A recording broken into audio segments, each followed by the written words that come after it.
Om Bhadram Karne Vishrunuyama Devaha Bhadram Pashye Makshabhirya Chatraha Stirairangais Tushtuvagum Sastanuvihi Vyashema Devahitayadayuhu.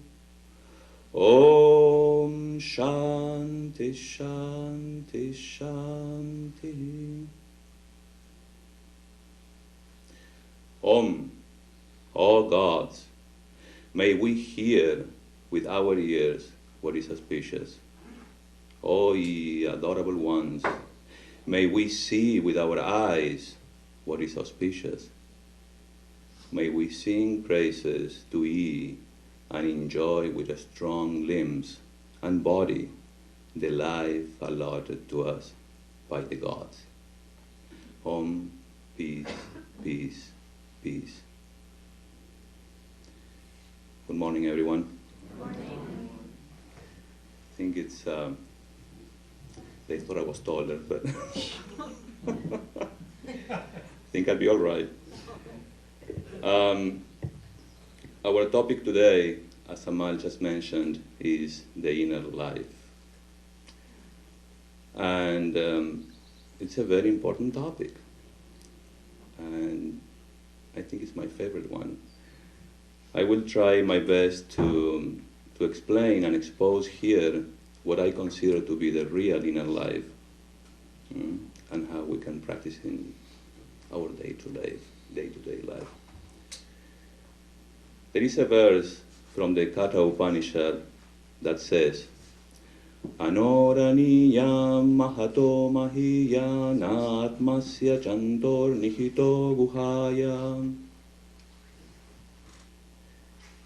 The self, capital self,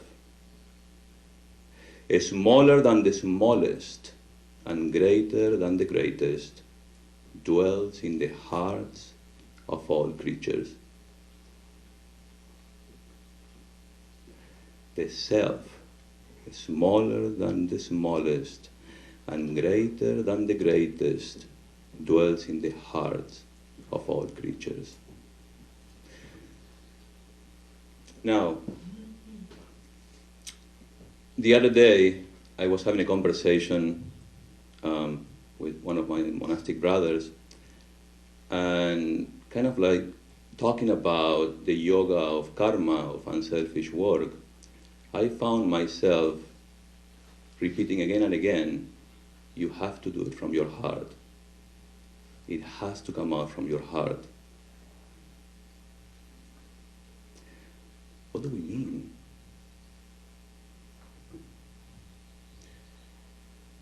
What is this heart? What do we mean by this heart that is so natural to us and yet so mysterious? Is it natural to you to say, my heart?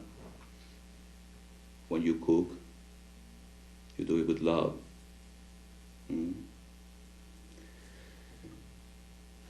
So we hear this message again and again in the Upanishads, and we go, sure, the Lord, the inner self, capital self, the Atman in Sanskrit, dwells within our heart.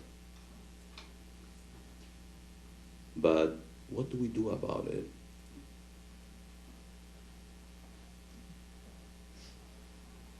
Do we contemplate and try to understand its implications in our life? This sloka from the Katha Upanishad, again, says in its second part, Tamah kratuh pashyati vita shoko dhatum prasadan mahiman atmanaha. The desireless one sees that glory of the self through the serenity of the organs, and thereby becomes free from sorrow. The desireless ones the desireless one, sees that glory of that self, the capital self, through the serenity of the organs, and thereby becomes free from sorrow. Unless the mind and senses are restrained from their ways and made tranquil, the self, that big self, cannot be fully experienced nor manifested. Therefore, there is necessity of keeping the mind and senses perfectly tranquil for attaining what we call self-realization. And by realization we mean let it be real, here and now.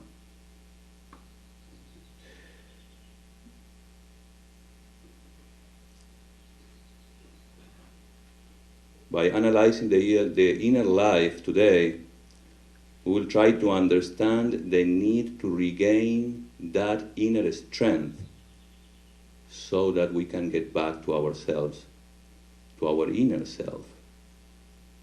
Because our primary duty as human beings expresses the determination to discover insights into life, to penetrate into the notion of self-existence and realize the joy of freedom.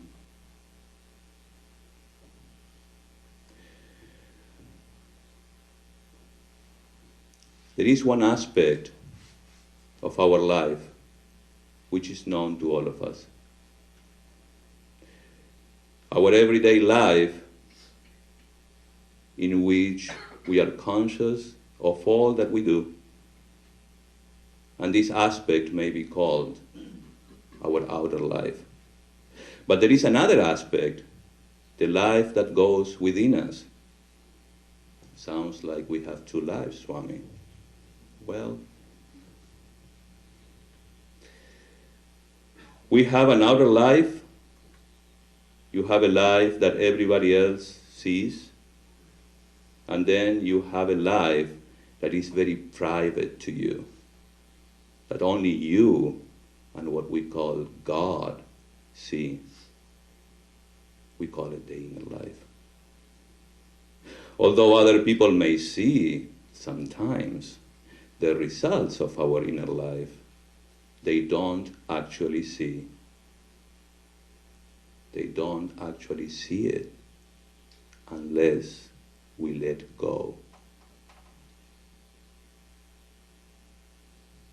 The truth is that many don't even know what's going on in their inner life because they don't even pay attention to it. Has it ever happened to you? And they don't really think that it matters. But guess what? It does. A lot. We got used to live like zombies without knowing who we are, without knowing what we want, without knowing the direction, the goal of our human life. We cling so much to this outer way of living that it has become instinctive. Our outer life is our reputation with people, is what we want to show to the world, is how we want to look, the ways we dress, your preferences, your colors, your perfume, your car, your show. But when it comes to our inner life, I'd like to make a differentiation.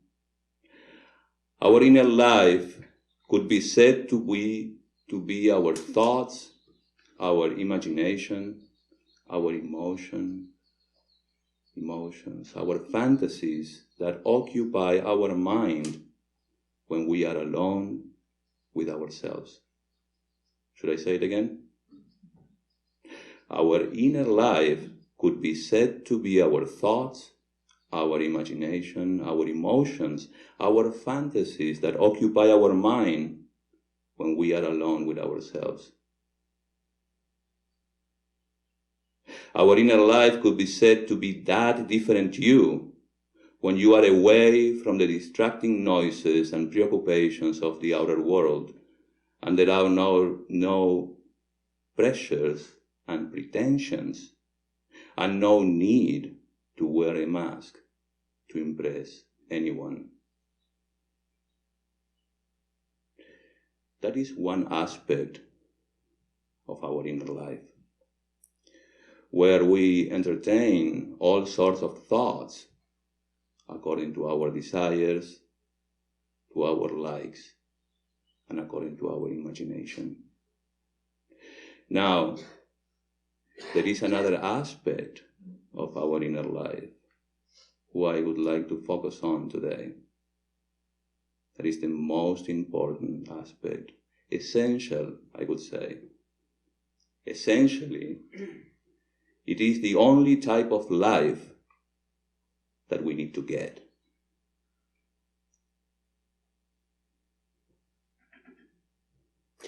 So when we say get a life, what do we mean?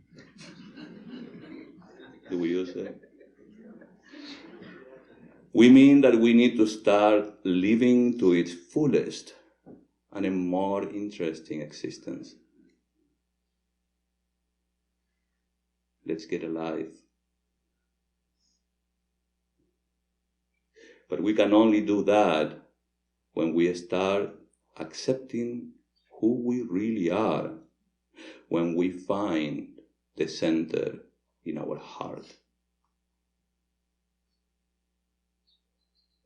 By our heart, I mean the source of peace, the dwelling place of the soul, the inner self, the capital self.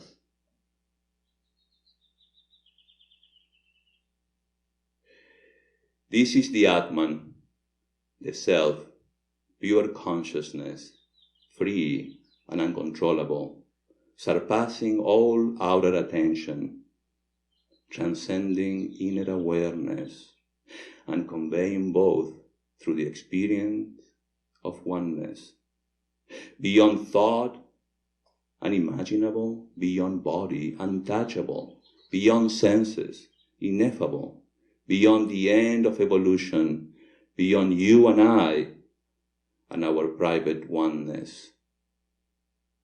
That is the self, the capital self, the witness.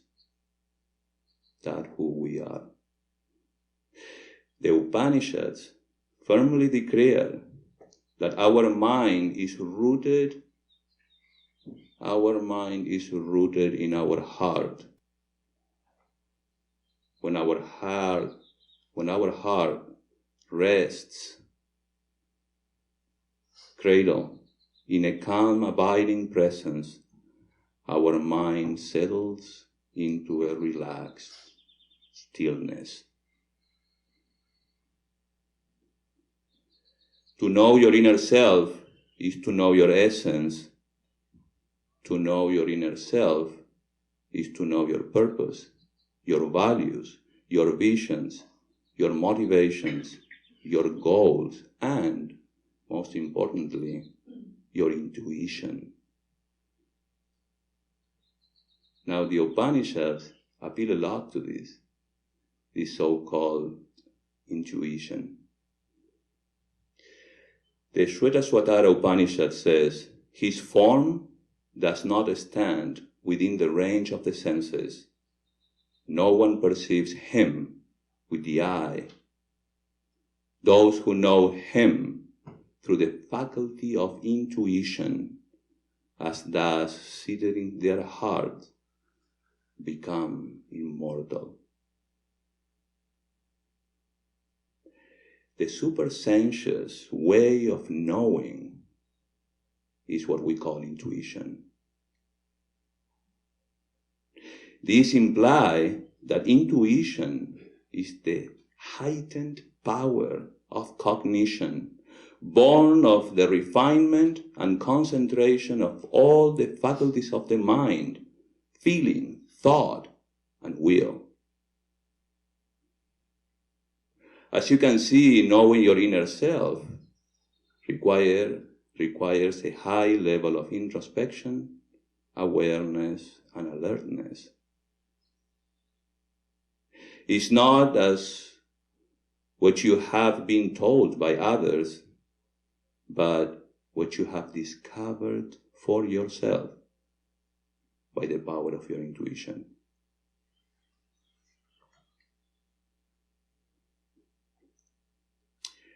Let's relax a little bit. I know. It's a little high, sorry. But there is no other way. When we read our scriptures, they point to this faculty. I know it's a little bit beyond reason,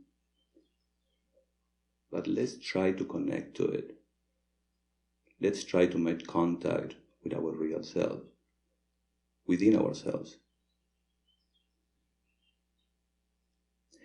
There is a fact that we can't get there unless, in the words of the Upanishads, the knots of the heart are loosened. The knots of the heart is a phrase that occurs frequently in the Upanishads. What do we mean by this? It stands by ignorance, obsessed desire, hankering, clinging to passions that beget attachment and frustration. Let us loosen the knots of our heart. In other words, selfish motives. These are the knots that constitute the basis of ignorance, and when they are cut, ignorance is dispelled, and the self, the Atman, is free from abstractions. In other words, in the experience of the Atman is involved not only this intuition born of the refinement and concentration of the mind, but all of them purified by ethical life. All of them purified by ethical life. This ethical life and this power of concentration, called intuition, unified into a form of cognition, will give us an unerring and unshakable certainty. I know it's not easy, but it is possible. Coming back to these two aspects of our inner life, if our outer life is a reputation with people, our inner life is the reputation with our innermost being, the capital Self, God. The concept of God is a fundamental element in the human constitution. In Vedanta, the end of the Vedas, in the Upanishads, it is said that God is Sat Chit Ananda, existence absolute, knowledge absolute, and bliss absolute. This is the highest concept of God possible to the mind. You can grasp it. It's absolute. There is the me that I project to the outside in the way I talk, the way I dress. Women put on some makeup and jewelry. But there is something that goes on inside that nobody really knows. Whether our thoughts, our words match our actions, our deepest feelings. What goes on inside isn't ever the same as what goes on outside. Do we want to be hypocrites? I ask you. Nobody wants to be a hypocrite.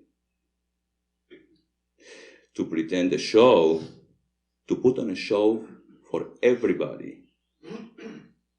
But there is a witness who wants to be free and struggles to be free. Who is that witness?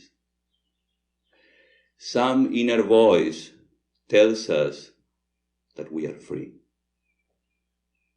Some inner voice already is telling us that we are free.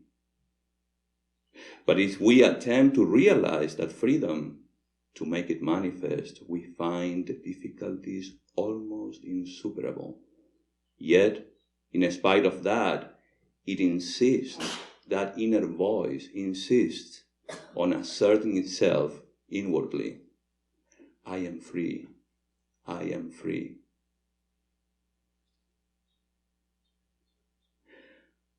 Our inner life wants to be transparent. Our inner life wants to match our outer life. Ourselves, who we are, wants to express itself. Wants to manifest to its fullest. All human life, all nature, therefore, is struggling to attain freedom. The sun is moving towards the goal, so is the earth encircling around the sun, and so is the moon encircling round the earth.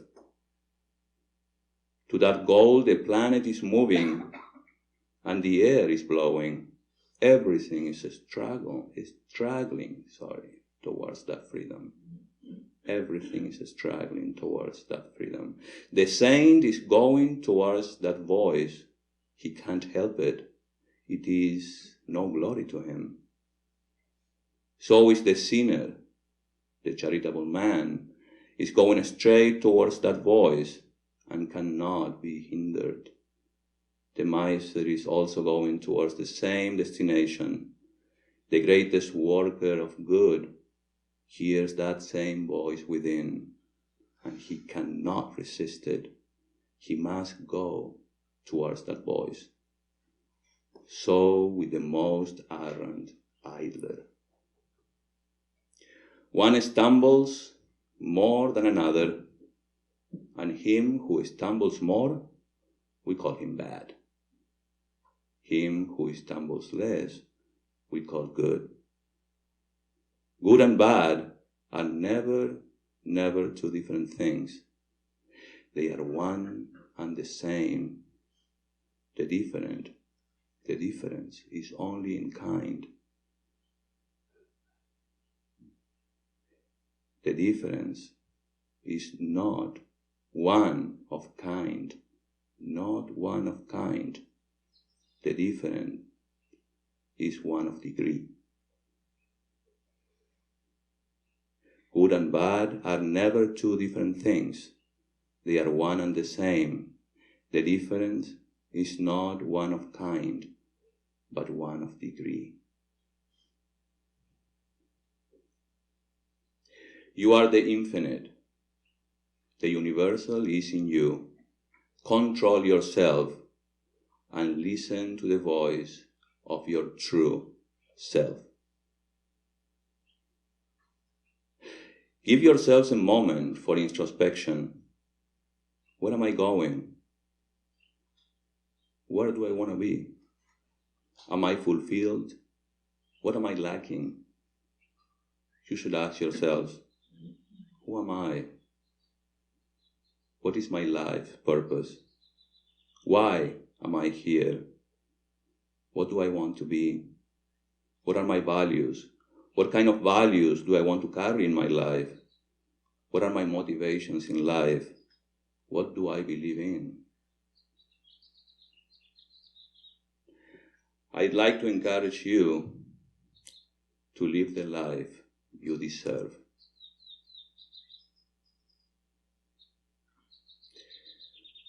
We need to start living it. It should not be something simply you believe in. It should be yours. It should become real in this very life. The other day, we were watching a spiritual teacher, and someone in the audience grabbed the mic and put a question to him.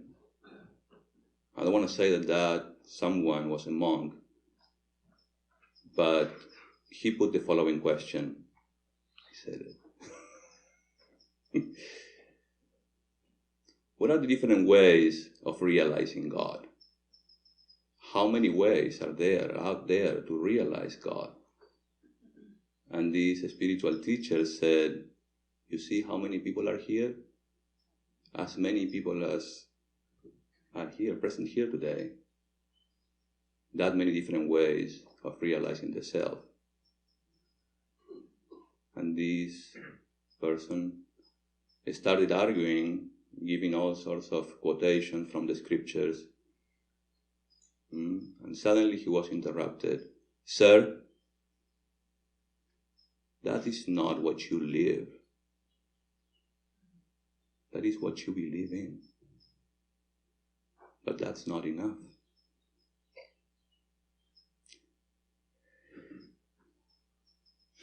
So we have to make an effort, really, to match this belief in our life. That is why to conquer ourselves is so hard, because we have to turn to ourselves and start exploring, start inquiring, start facing the brood, so that we can get that strength. In the life of Swami Dhyanayogananda, once upon a time, he was a wandering monk in India, and he was visiting Varanasi. There is a temple, a Durga temple, and behind it there is a huge pond, and suddenly he started being chased by monkeys. So many monkeys. I've seen them, trust me, there are so many monkeys, really wild. And he started running. And suddenly he heard someone telling him, face the brood, face the brood. That struck his mind. Then he turned back and faced the brood. And all the monkeys ran away.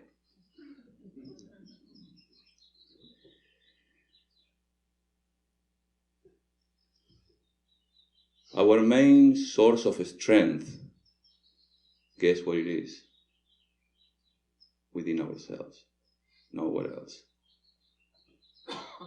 Our main why is the need to be free. He who has a why to live can bear almost anyhow.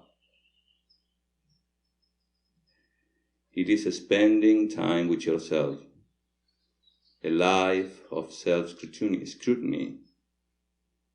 We need to learn how to articulate our movements of our inner life so that we can help ourselves by our own self. Inner life is a choice in where we center our attention.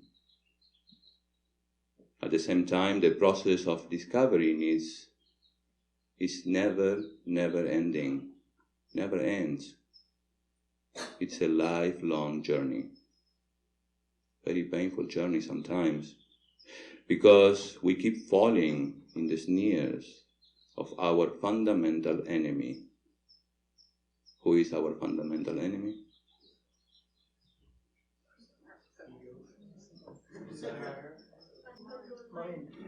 Mind, ego, ourselves.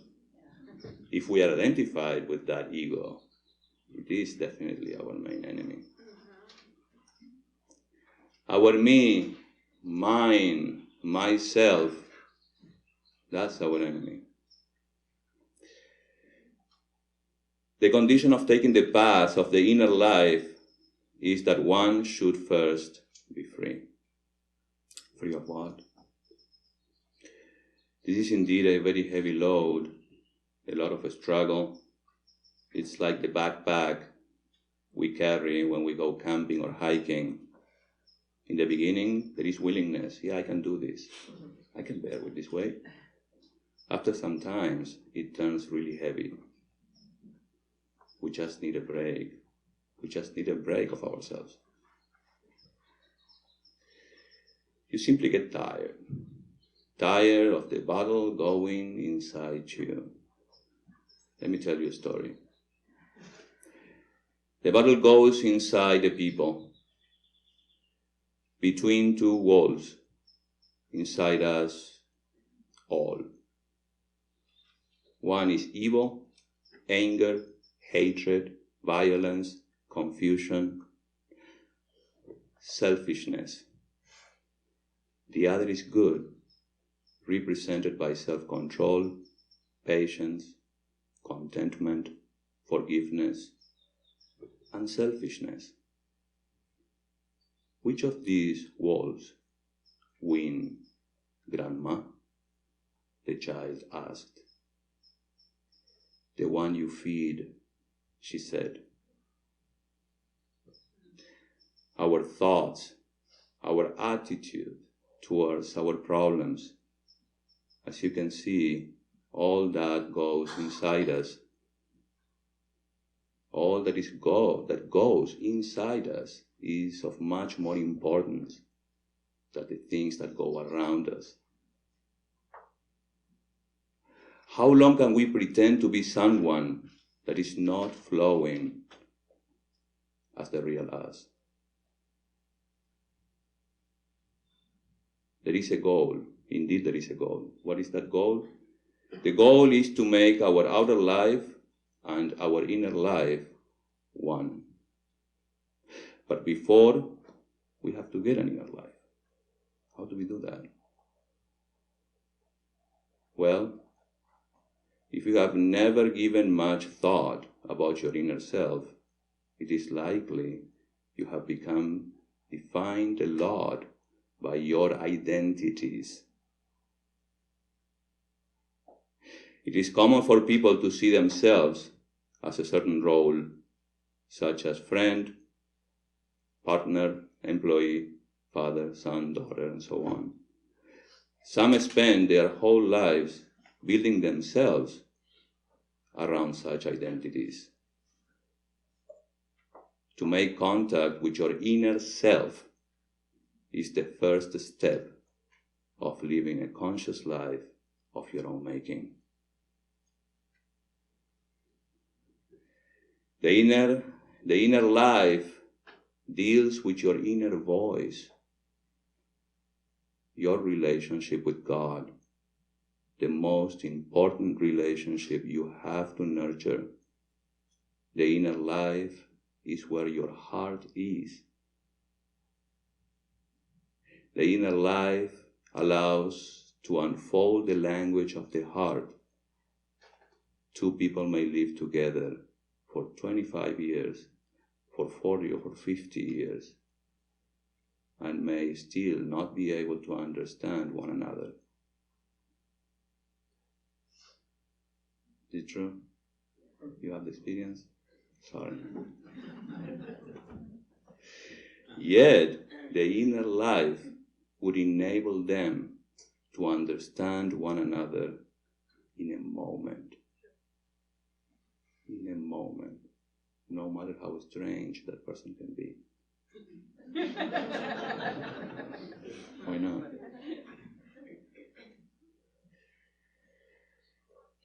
The language of the heart speaks louder than words can speak. If the ears of the heart were open to hear that language, our outer words would not be necessary. Are you singing from your heart or from your mind?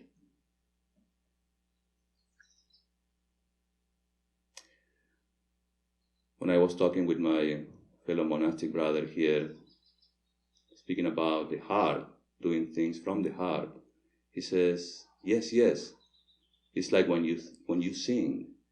When you sing, you have to sing from your heart and not from your mind. And I'm like, yes, I like that.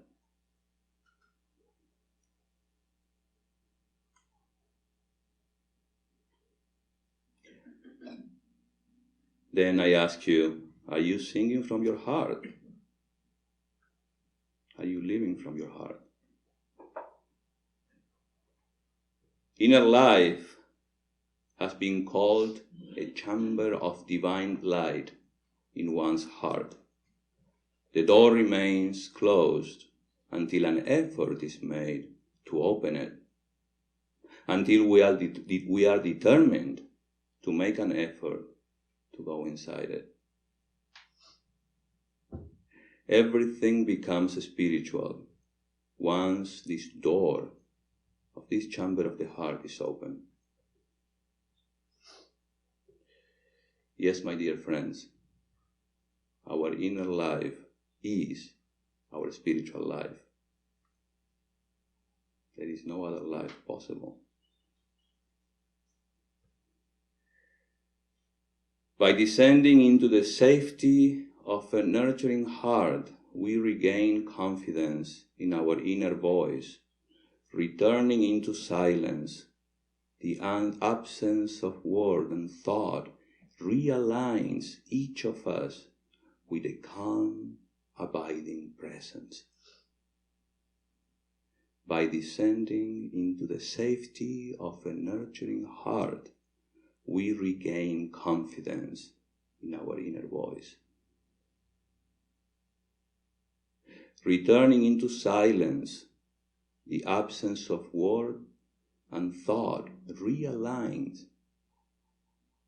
each of us with a calm, abiding presence. In meditative silence, we hear our inner calling, find the light of wisdom shining in our minds, and learn to distinguish genuine insight from merely mental ideation. If a man is a musician, then his music is celestial.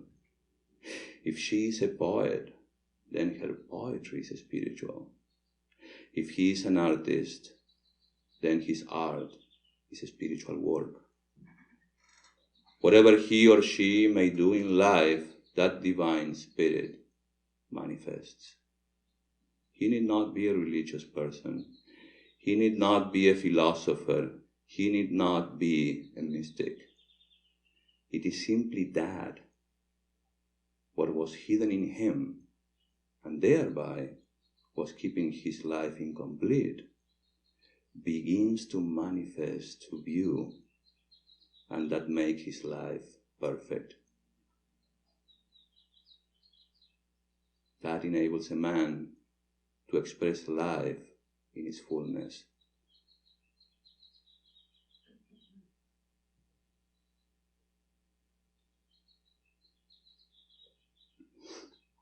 Do you sympathize with this? For many of us, the creative, transformational power of our imagination has atrophied through being degraded, cast aside, and replaced by an overlay, excessive rational, materialistic intellect. If we have been trained to look outside ourselves for recognition and to listen to external voices for validation, we can now return our attention to our inward path. Retrain our concentration to experience this present moment and regain our native ability to use all of our senses on behalf of stimulating a numbed soul. How are the meditative souls awakened? How do they experience inner life? The first condition, that man should value the inner life more than anything else in the world, more than wealth, more than power, more than position, more than rank, or anything else. It doesn't mean that in this world he should not pursue the things he needs. It means he should value most something which is really, really worthwhile.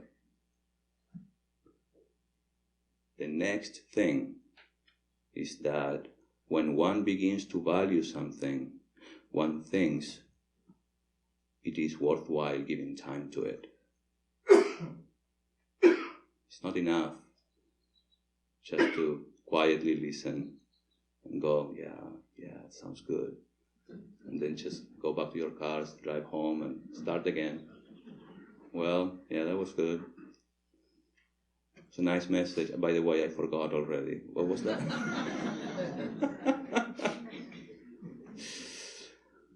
It has to make sense. We need to do something about it. We need to give time to it. We need to practice. So if a person gives his precious time to what he considers most worthwhile, more so than anything else in the world, then that is certainly the next step towards inner life. Because our whole spiritual transformation brings us to the point where we realize in our own being that we are enough.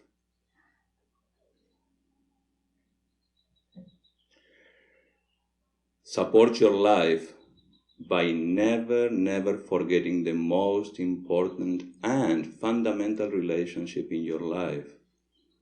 The relationship with your most inner being, the source of all independent, permanent and eternal bliss, eternal contentment, eternal happiness. That's your essence.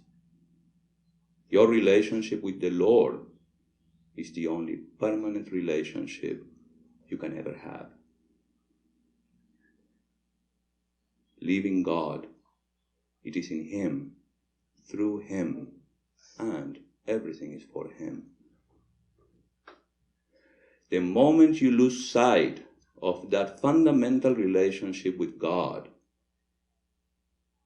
your life becomes directionless and miserable.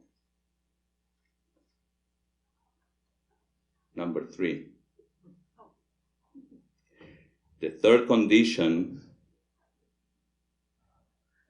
the condition of his mind, should be relieved of the pressure which is always in a person's heart. What is that pressure? When he thinks that he has not done what he ought to have done towards his fellow being, partner, father, brother, you name it. There is an unfinished business. We haven't said the right word. Hey, I'm sorry. I messed up. I didn't know any better. That should be cleaned.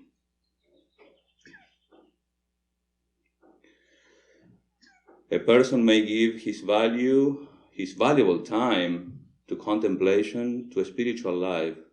We see this a lot. Now some passion, everyone is like, yeah, I'm spiritual. But yet, at the same time, his mind is disturbed. His heart is not at rest, for he feels he has not done his duty. Do we not often notice the disturbing presence of people who have not got the tranquility, that peace, that calmness, and yet they call themselves spiritual? Do we not? The concept of Dharma is that which supports the existence of a thing. That is dharma in our language, Vedic language.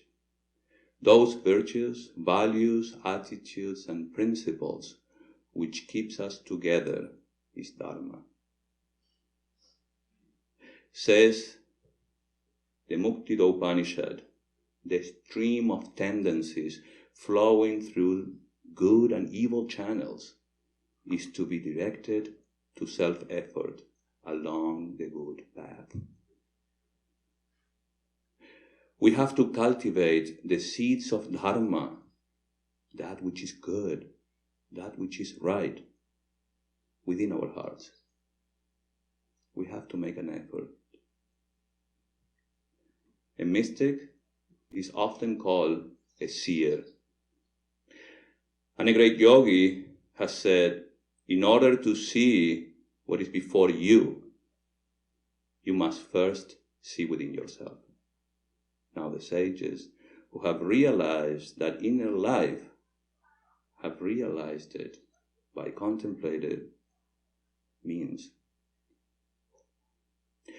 But each and every one of us, can be in the midst of the world and yet stand above the world. The only way to stand above it is by the discovery of this inner self. We should stop identifying ourselves with the superficial world. Let us stop this instinctive clinging to what is dependent, impermanent, and ephemeral. Be free. Please be free. The first inkling of life on its higher level is in seeing this struggle within us to break the bond of nature and be free. Freedom, oh freedom, freedom, oh freedom is the song of the soul. Then we will play like the actor. This is very nice. I really, really like it. Hope you do too. Then only we will play like the actor who comes upon the stage and plays the part of a beggar. Contrast him with the actual beggar walking the streets. The scene is perhaps the same in both cases. The words are perhaps the same, but yet there is a difference. The one enjoys his beggary. The one enjoys his beggary, while the other is suffering misery from it. Does it make sense? And in what makes this difference? The one is free and the other is bound. The actor knows his beggary is not true, but that he has assumed it for play,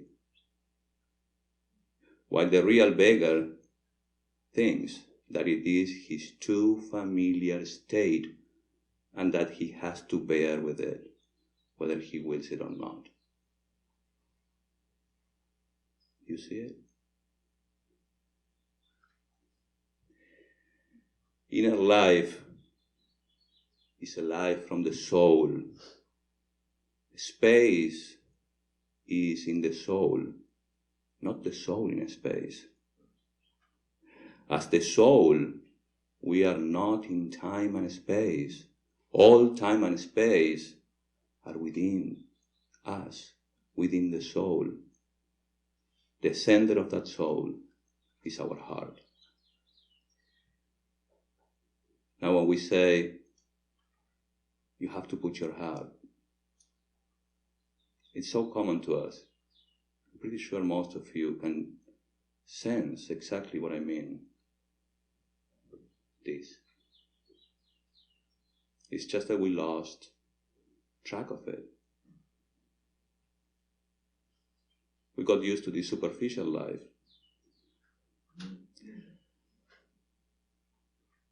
And we know when we act from that center. We know when we think and talk from that center. Let our words, thoughts, and deeds be one. Let our words, thoughts, and deeds be one. Let our outer and inner life be one. Let us be one. Let us be free. Thank you. Om Purnamadah Purnamidam Purnat Purnamudachyate Purnasya Purnamadaya Purnamevavashishyate. Om Shanti Shanti Shanti. Om. That is full. This also is full. From fullness comes that fullness. Taking fullness from fullness, fullness indeed remains.